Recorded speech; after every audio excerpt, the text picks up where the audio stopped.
Bonjour, je suis Julie Lajeunesse, chercheure en plantes fourragères à la ferme de recherche de Normandin d'Agriculture Canada.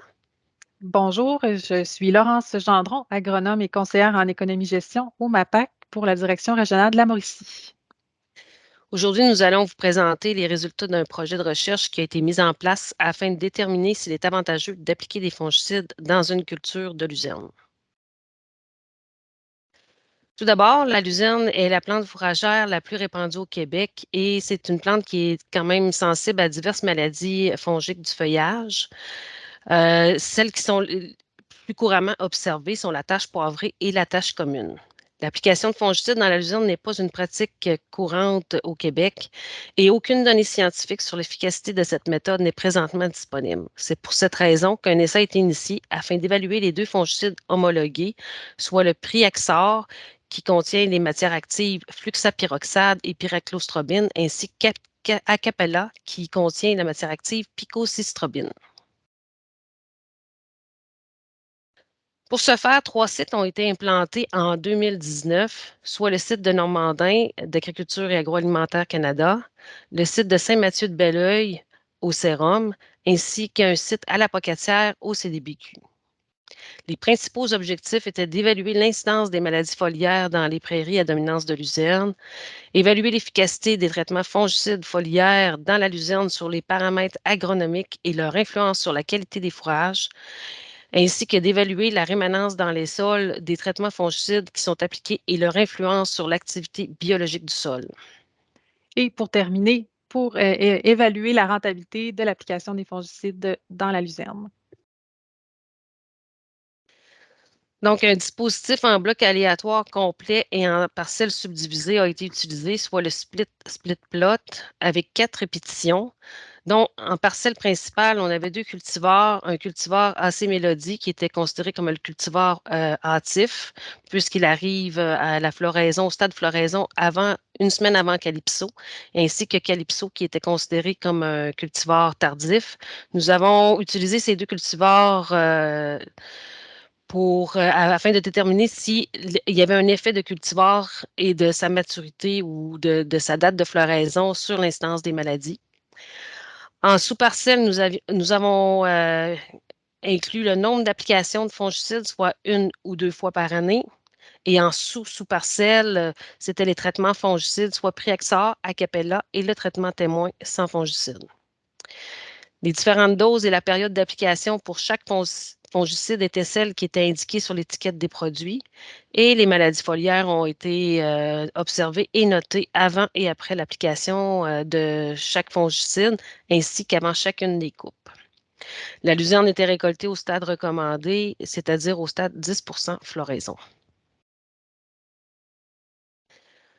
Pour ce qui est des résultats des maladies foliaires, donc, il faut prendre en considération que les maladies foliaires ont été observées à chaque site dès le début de la saison.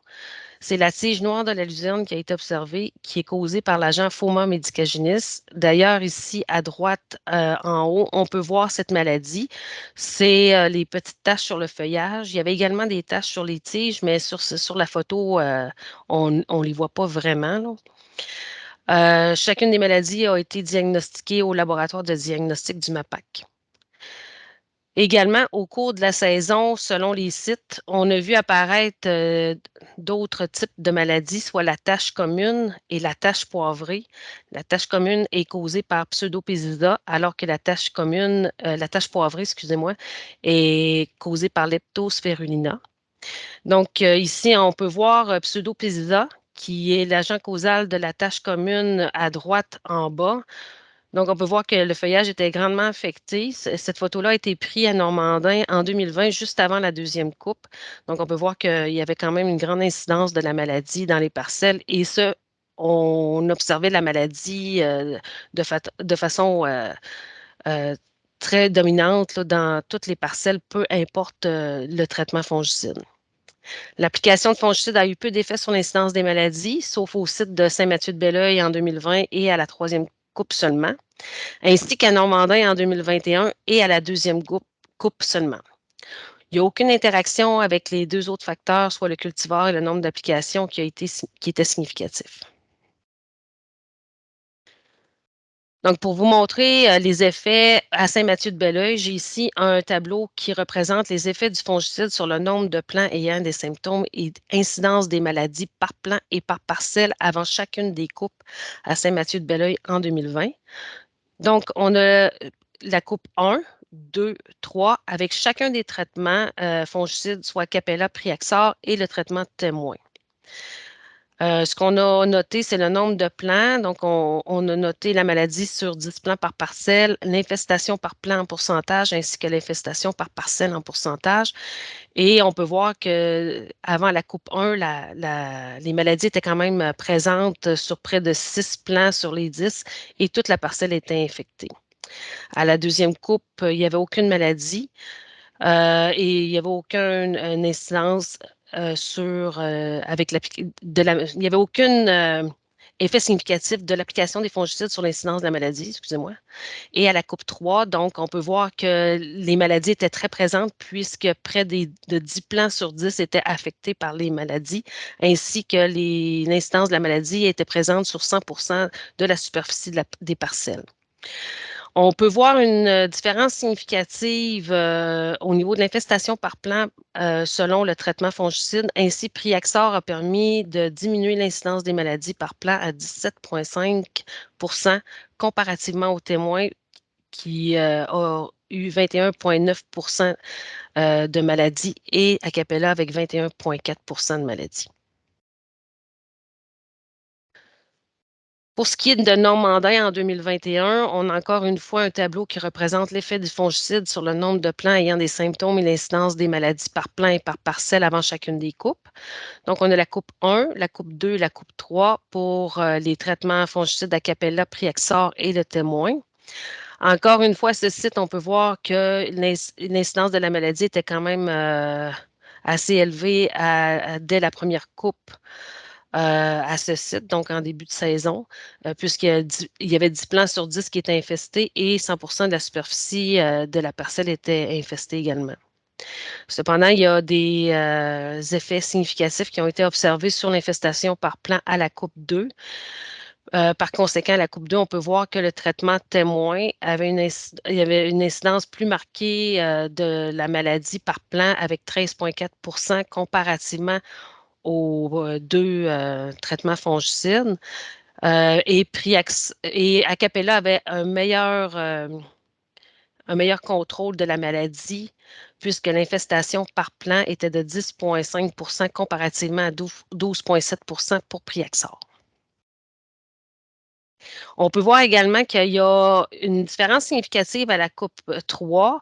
Par contre, puisque le traitement témoin n'était pas significativement différent de Acapella et était moins élevé que Priaxor, on ne peut pas conclure qu'il était avantageux d'utiliser les fongicides dans ce cas-ci.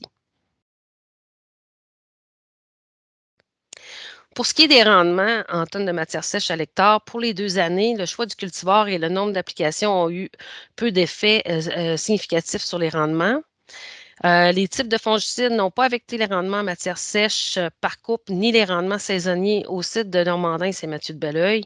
Et le site de la Pocatière a obtenu des rendements plus élevés avec les fongicides en troisième coupe, ce qui s'est directement traduit sur les rendements saisonniers qui étaient également supérieurs avec l'application de fongicides. Donc ici, pour illustrer les résultats, j'ai une figure qui représente l'effet du fongicide sur les rendements en tonnes de matière sèche par hectare de la luzerne aux différents sites en 2020 et 2021.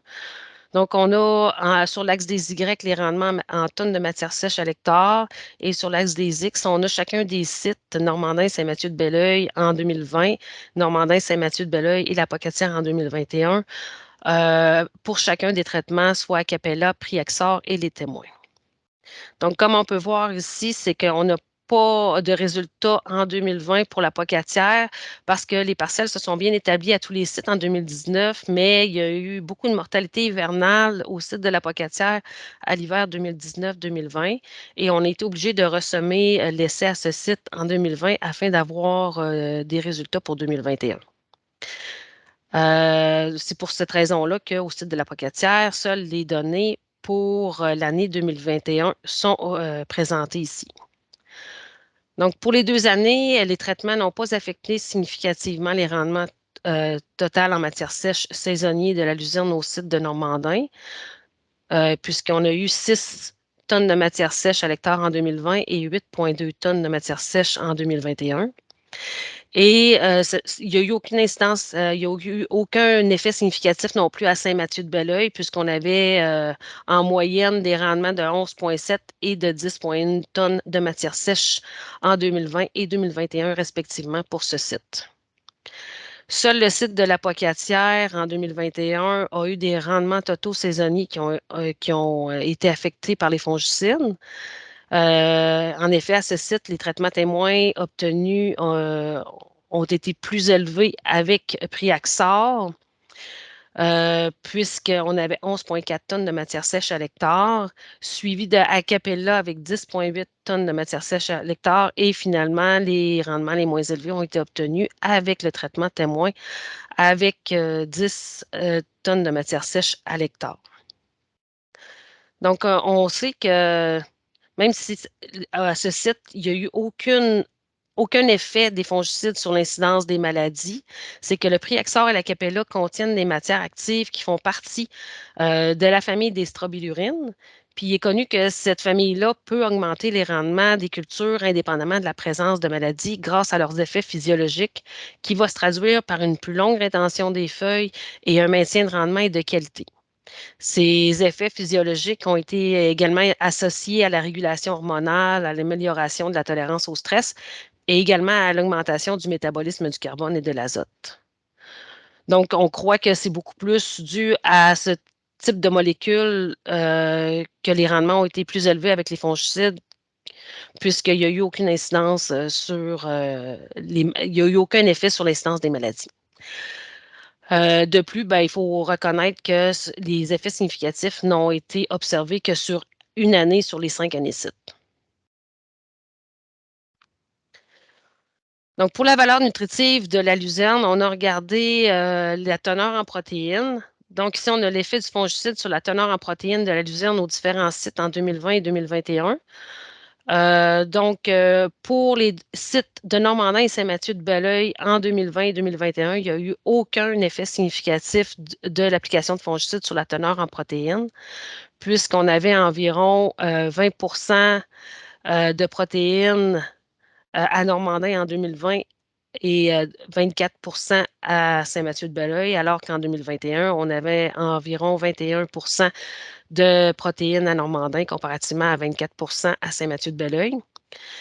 Encore une fois, ce n'est qu'au site de la Pocatière qu'il y a eu une différence significative entre les protéines, mais cette fois, c'est le traitement témoin qui a obtenu le plus haut taux de protéines dans le fourrage avec 21,2 comparativement au traitement fongicide qui avait des teneurs en protéines d'environ 20,7 de protéines.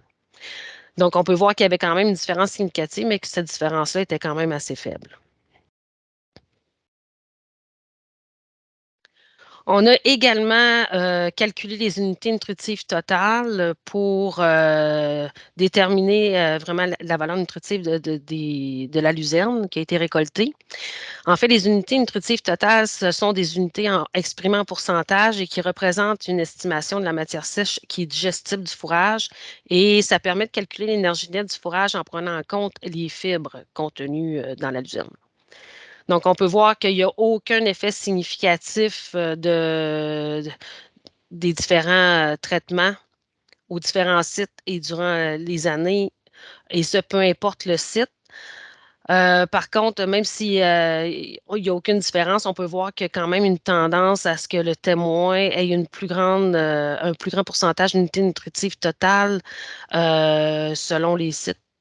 Et ce qui peut, mais même si on voit quand même une tendance, c'est non significatif. Par conséquent, les fongicides n'ont eu aucune incidence sur les unités nutritives totales et sur la valeur nutritive de la luzerne. Pour ce qui est des résultats en ce qui a trait à la rémanence des fongicides dans le sol, pour les 2 années, on a détecté aucun pesticide résiduel dans le sol pour les traitements Acapella et le témoin. Par contre, pour le Priaxor qui contient du fluxapyroxate et de la pyraclostrobine, il y a du fluxapyroxate qui a été détecté en 2020 et 2021 à Normandin et à Saint-Mathieu-de-Belleuil, puisqu'on a retrouvé 9,7 et 8 parties par milliard à Normandin, ainsi que 2,1 et 3,3 parties par milliard à Saint-Mathieu-de-Belleuil de fluxapyroxate pour les années 2020 et 2021 respectivement. De plus, il n'y a eu aucun effet sur l'activité microbienne du sol, et ce, peu importe l'année et le site. Donc, en conclusion, pour les aspects agronomiques et environnementaux, pour les 2 années, donc le choix du cultivar et le nombre d'applications n'ont pas affecté significativement les rendements.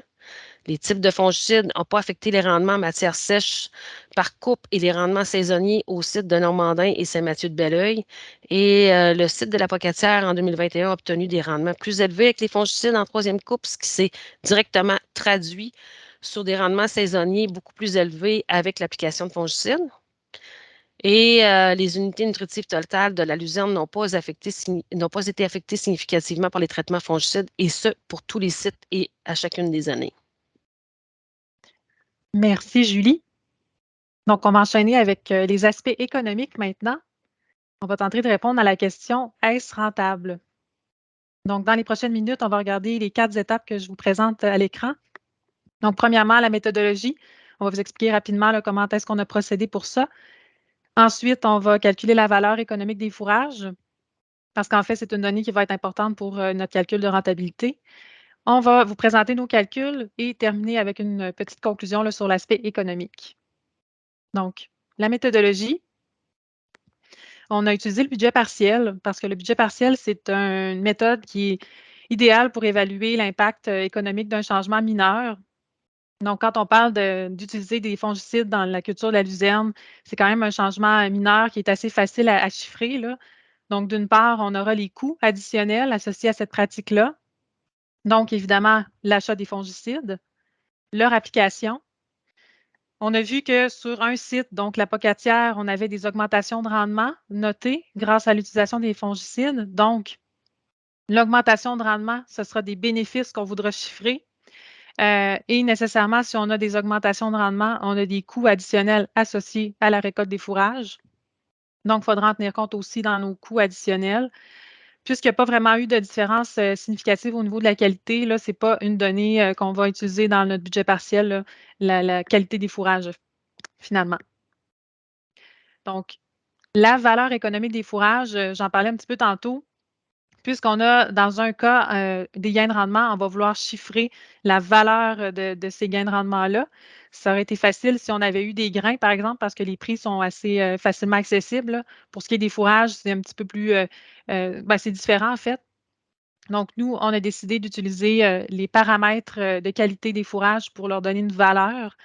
Donc, tout simplement, là, vous voyez ici, pour chaque site, on a la qualité, donc au niveau, le pourcentage de protéines. C'est des données saisonnières, là. Ensuite, on a calculé l'énergie nette lactation, donc à partir des unités nutritives totales là, que Julie présentait tantôt. Donc, on a utilisé un logiciel, un calculateur de Lactanet pour attribuer une valeur par pourcentage de protéines et par mégacalories d'énergie nette lactation. Donc, ça nous donne, puis là, j'amène votre attention tout de suite sur le site de la Pocatière, là, ça nous donne une valeur de 301 la tonne de matière sèche. Pourquoi, en fait, on focus là-dessus, finalement, c'est parce que c'est le seul site, comme on disait tantôt, où il y avait un gain de rendement donc de fourrage, là. Donc, c'est vraiment juste pour ce site-là, finalement, qu'on aura besoin de la valeur économique de la luzerne. Donc, on retient ça, 301 la tonne de matière sèche.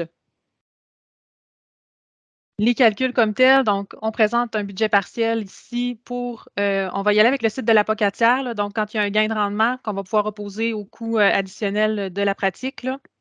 Donc, on se souvient, Julie mentionnait tantôt qu'avec le prix Axar, on avait un gain de rendement significatif. Donc, on était à 11,4 tonnes au lieu de 10 tonnes avec le témoin. Donc, c'est un gain de rendement de 1,4 tonnes hectare, fois 300 la tonne environ.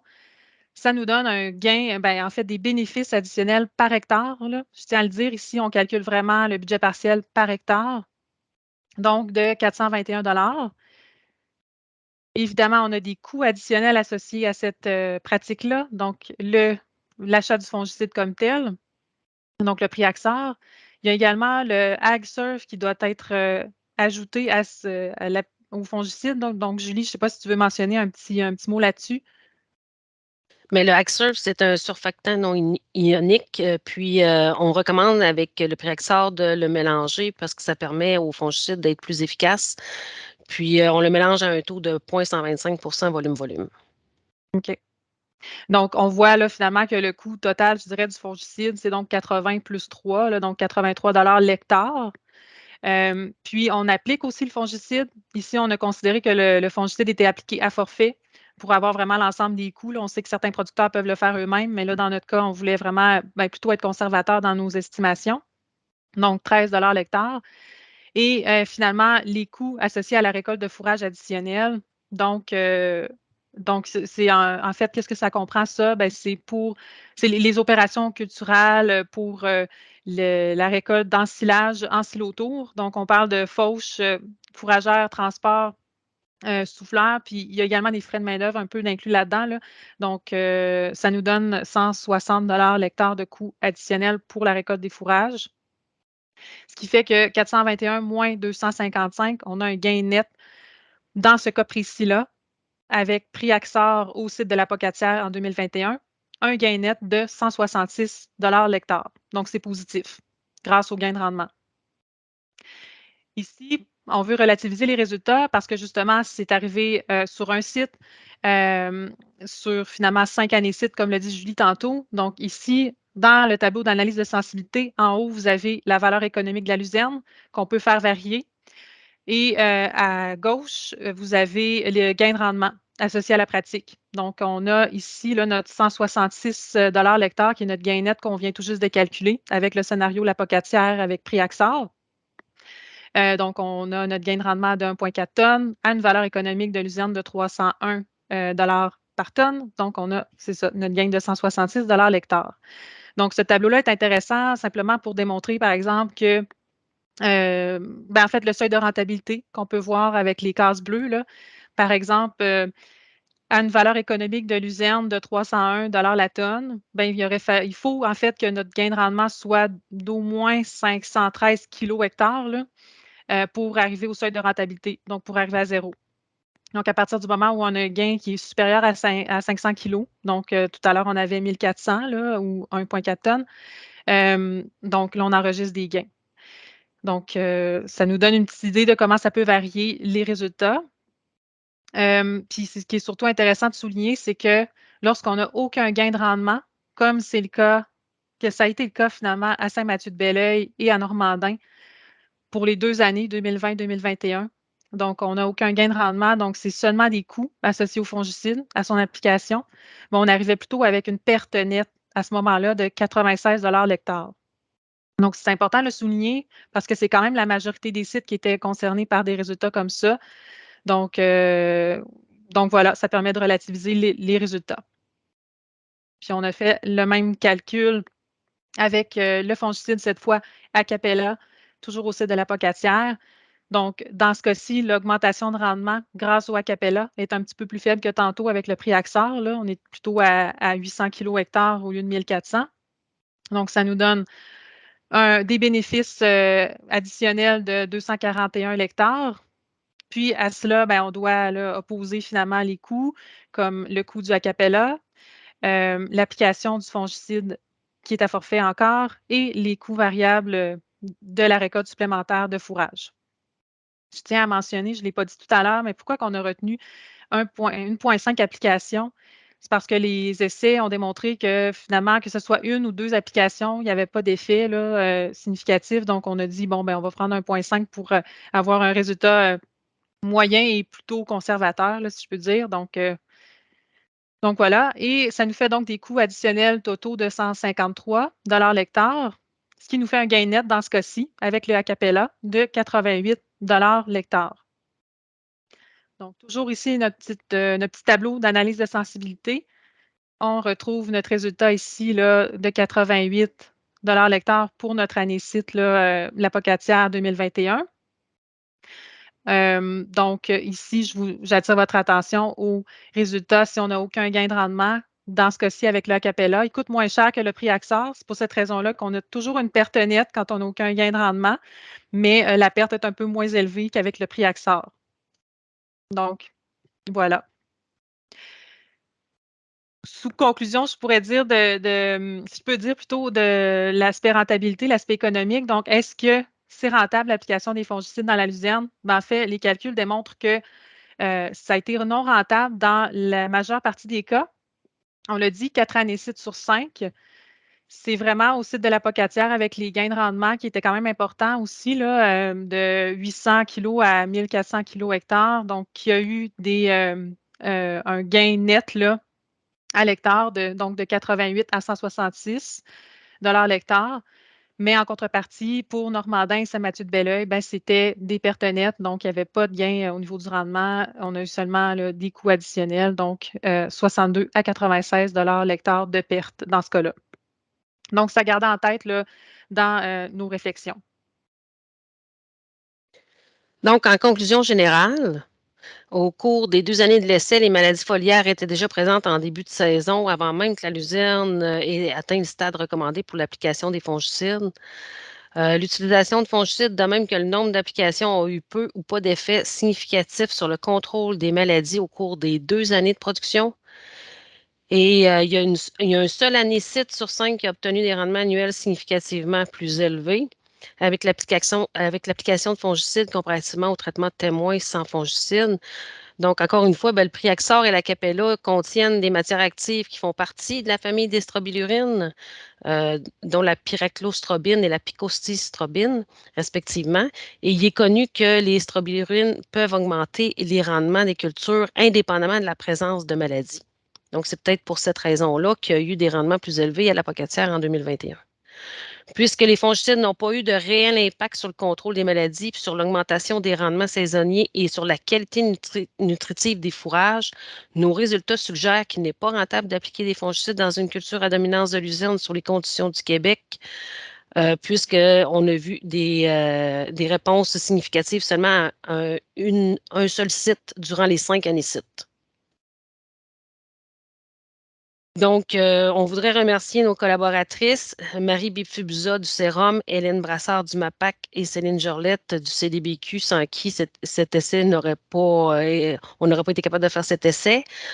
Également, ce projet a été réalisé dans le cadre du sous-volet 3.1 du programme Prime Vert, appui au développement expérimental, à l'adaptation technologique et au transfert technologique des connaissances et agro-environnement avec une aide financière du MAPAC. Je vous remercie. On vous remercie beaucoup et on est disponible pour des questions.